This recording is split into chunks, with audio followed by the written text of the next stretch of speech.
সেটাই স্থিতিশীল এবং স্থায়ী একটা প্রভাব ভবিষ্যতের জন্য থাকে।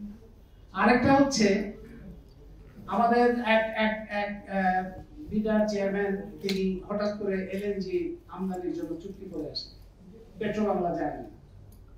এটা তো আমাদের হওয়ার কথা না। গত সরকারের যে সমস্ত সমস্যাগুলো হয়েছিল তার মধ্যে এলএনজি আমদানি, কয়লা ভিত্তিক বিদ্যুৎ কেন্দ্র, পারমাণবিক বিদ্যুৎ কেন্দ্র, ওইগুলির পথ থেকে আমরা সরে আসাটা আমাদের যে কতটা জরুরি এটা নিয়ে অনেক আলোচনা হয়েছে।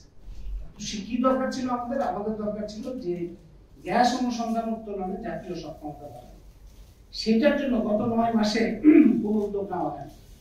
সামনের বাজেটে এই জিনিসগুলো থাকতে হবে যে জাতীয় সক্ষমতা বাড়ানোর জন্য যাতে ওই তার মানে দৃষ্টিভঙ্গি এবং নীতিগত অবস্থানও একটা পরিবর্তন করতে হবে, যে হ্যাঁ যে আমরা শতভাগ মালিকানায় দেশের সম্পদ দেশে ব্যবহার হবে, এবং সেটা যদি হয় তাহলে আপনি সস্তায় গ্যাসটা পাওয়া যাবে, সস্তায় বিদ্যুৎ পাওয়া যাবে, এবং তার উপরে আপনি নির্ভর করতে পারবেন।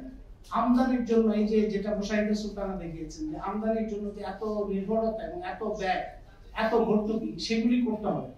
তাইলে সেই জায়গাটায় একটা গুরুত্ব দিয়ে, তার জন্য টাকাও কিন্তু বেশি খরচ না। আপনি জ্বালানি ও বিদ্যুৎ খাতে যে বিশাল পরিমাণ ভর্তুকি দেখা যাচ্ছে, সেই ভর্তুকি হচ্ছে বিদেশি এবং দেশি কোম্পানিগুলিকে ক্যাপাসিটি চার্জ দেওয়ার জন্য, উৎপাদন ব্যয় বৃদ্ধি করে সেখান থেকে বেশি দামে কিনে তার জন্য ভর্তুকি দিতে হচ্ছে। অথচ অনুসন্ধান উত্তোলনের জন্য সক্ষমতা বাড়ানোর জন্য যে খরচ বা বাজেট সেটা খুবই কম, এখন পর্যন্ত খুবই কম। সেই জায়গাটা বাড়াতে হবে যাতে আমাদের ভর্তুকিটা কমানো হয়। মানে এটা যদি বাড়ানো হয় তাহলে কিন্তু স্বয়ংক্রিয়ভাবে ভর্তুকিটা কমে আসবে, কারণ তখন কম দামেই উৎপাদন হবে আর ভর্তুকি দিতে হবে। ওই রাস্তাটা তৈরি করার জন্য এই সরকারের একটা অন্যতম সুযোগ দেখানো যে হ্যাঁ এই সরকার একটা বৈষম্যহীন বাংলাদেশের দিকে যাচ্ছে। এই সক্ষমতা বাড়ানোর আরো কিছু উদাহরণ আছে, যেমন রেলওয়ে। আমরা গত সরকারগুলোর সময় দেখেছি যে তারা রেলওয়ে, এবং এটা বিশ্ব ব্যাংকের অবদান আছে, বিশ্ব ব্যাংক এডিবি তাদের বিভিন্ন রকম প্রস্তাব প্রকল্পের মধ্যে দিয়ে আমাদের সক্ষমতা বৃদ্ধির যে সমস্ত জায়গাগুলো আপনি দেখেন, সৈয়দপুর, পার্বতীপুর, চট্টগ্রামে যে সমস্ত ওয়ার্কশপ ছিল রেলওয়ে, সেটার জনবল কমানো হয়েছে, সেটার জনশক্তি কমিয়ে দক্ষ জনশক্তিকে বেকার বানানো হয়েছে, এবং এর বদলে ইঞ্জিন থেকে শুরু করে ওয়াগন, সমস্ত বগি টগি সমস্ত কিছু আমদানি করা হয়েছে, এদিকে আমাদের দক্ষ জনশক্তি বেকার হয়েছে।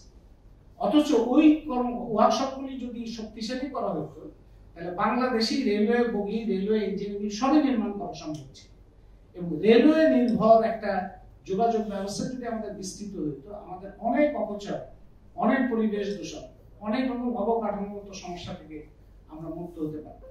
তো জাতীয় সক্ষমতার এই জায়গাটাও সরকারের বিশেষ দৃষ্টি দেওয়া দরকার।